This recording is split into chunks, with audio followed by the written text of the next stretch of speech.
Cast your mind back to the long, hot summer. Reservoirs drying up, hose pipes rationed, water at a premium. Lately, it feels as if we've had so much rain, we might never run short of the stuff again. But when the seasons change, the problem will still exist. So, could one of these be the answer? This is a desalination plant.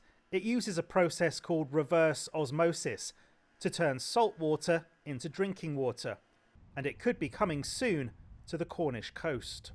In simple terms, desalination would mean taking up to 60 million litres worth of water from St Austell Bay every day.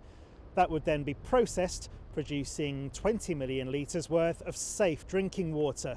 The remaining 40 million of brine would then be pumped back into the sea.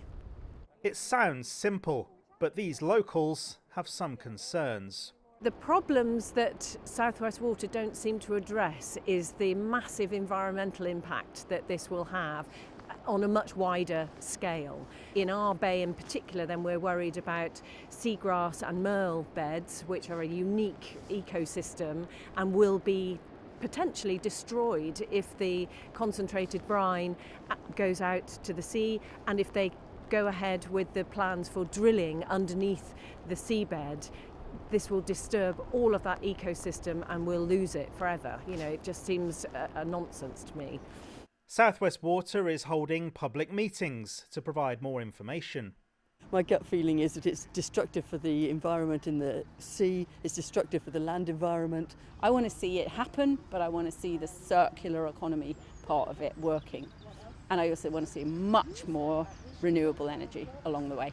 We have to look at ways of being better with our water instead of looking at more ways of getting water. It's not good enough. Environmental groups say the plant would use too much energy and want to see other methods explored first. Desalination really should be considered a last resort for providing water for citizens and industry in the UK.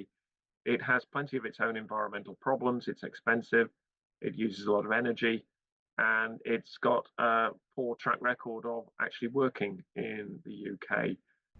It's still early days for this scheme. South West Water has appointed a contractor and hopes to submit a planning application sometime next year. Sam Blackledge, ITV News.